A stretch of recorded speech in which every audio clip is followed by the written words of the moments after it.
এই চারটা সংগঠনের 8 জন প্রতিনিধি আমরা ছিলাম। ইসলামী আন্দোলন বাংলাদেশের পক্ষ থেকে আমি গাজী আতাউর রহমান এবং আমাদের প্রেসিডিয়ামের সদস্য অধ্যাপক আশরাফ আলী আকন ছিলেন। তিনি অন্য একটা প্রোগ্রামে জরুরি ভিত্তিতে চলে গেছেন। তো আজকে যেই বিষয়গুলো নিয়ে আসলে তিনি শুরুতে আলোচনা করেছেন যে বাংলাদেশের আজকে গতকালকে থেকে আজকে যে ঘটনা প্রবাহগুলো ঘটেছে এই বিষয়টা নিয়ে তিনি বলেছেন যে পরাজিত শক্তি, বিশেষ করে ফেসিবাদী শক্তির দোসররা বিভিন্নভাবে চাচ্ছে এই পরিস্থিতির সুযোগ নেওয়ার জন্যে এবং পরিস্থিতির সুযোগ নিয়ে যাতে দেশে একটি অস্থিরতা তৈরি করা যায়, জনমনে আতঙ্ক ছড়ানো যায়, রিউমার ছড়ানো যায়। এই বিষয়ে গতকাল যে মাইলস্টোনে যে দুঃখজনক ঘটনাটি ঘটেছে, এই দুঃখজনক একটি ঘটনাকে কেন্দ্র করে তারা এই ফেসিবাদী শক্তি তারা বিভিন্নভাবে সুযোগ নেওয়ার চেষ্টা করছে।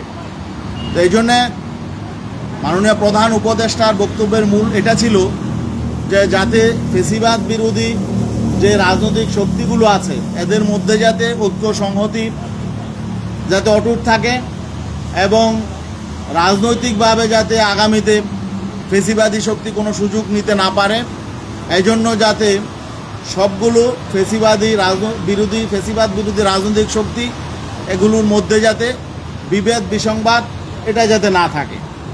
তো আমরা বলেছি যে রাজনৈতিক দল হিসাবে এক এক দলের এক এক রকম বক্তব্য থাকবে, সমালোচনাও থাকবে এবং সামনে যেহেতু নির্বাচন হবে, নির্বাচনের আগে এক দল আরেক দলের বিরুদ্ধে সমালোচনা করবে, এটা স্বাভাবিক।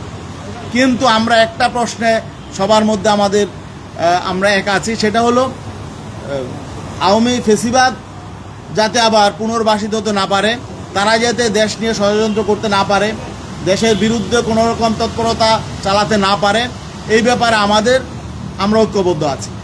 আমরা একটা বিষয় বিশেষভাবে ইঙ্গিত করেছি স্পষ্টভাবে, সেটা হলো যে বারবার আমরা দেখছি যে রাষ্ট্রের সবচেয়ে গুরুত্বপূর্ণ স্থাপনা বাংলাদেশ সচিবালয়, যেটা সেক্রেটারিয়েট, এই সেক্রেটারিয়েট বারবার এখানে আক্রান্ত হচ্ছে।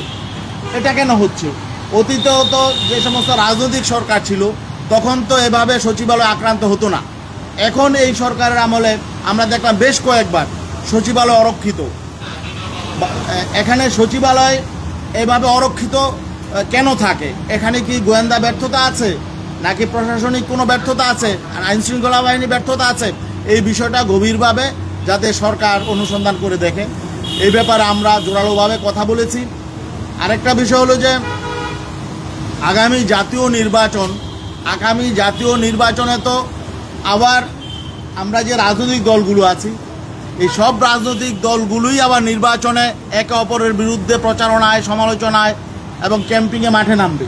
অতএব সরকারকে তো তখন শুধু আওয়ামী ফেসিবাদ বিরোধী ষড়যন্ত্র মোকাবেলা নয়, বরং আমাদের রাজনৈতিক দলগুলোকেও নিয়ন্ত্রণ করতে হবে।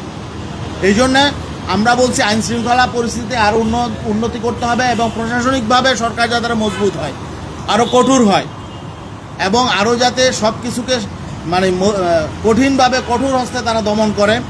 এই জন্য আমরা বলেছি যে এখনও পর্যন্ত প্রশাসনে, আইনশৃঙ্খলা বাহিনীতে যেখানেই ফেসিবাদের দোষর যদি কেউ থেকে থাকে তারা সামনে সাবোটাজ করতে পারে। বিশেষ করে গোপালগঞ্জে আমরা যেটা দেখলাম, সেখানে গোয়েন্দা ব্যর্থতা এবং প্রশাসনিক ব্যর্থতা তো আছেই। এই জাতীয় ঘটনা অন্যান্য জেলায়ও সামনে ঘটতে পারে। এই জন্য আমরা বলেছি এই জন্যে প্রশাসনকে কঠোর হতে হবে, সরকারকে আরও মজবুতভাবে গঠনমূলক ভূমিকা পালন করতে হবে, সঠিক ভূমিকা পালন করতে হবে এবং আমরা বলেছি আমরা সরকারের পাশে আছি। অতীতে আমরা ছিলাম এবং আমরা 4টা দলই বলেছি, বিএনপি, বাংলাদেশ জামাতে ইসলামী, ইসলামী আন্দোলন বাংলাদেশ, এনসিপি, সবাই আমরা ঐক্যবদ্ধভাবে বলেছি যে আমরা অবশ্যই সরকারের পাশে অতীতেও ছিলাম, এখনও আছি, সামনেও আমরা ইনশাল্লাহ এই সরকারের পাশে থাকব এবং আগামীতে যাতে একটা সুষ্ঠু নিরপেক্ষ নির্বাচন যাতে হয় এই ব্যাপারে আমরা সবাই একমত হয়েছি যে সুষ্ঠু নিরপেক্ষ নির্বাচনের পরিবেশ তৈরির জন্য আমরা সবাই একযোগে কাজ করব। এই ব্যাপারেও আমরা সবাই একমত হয়েছি। ধন্যবাদ।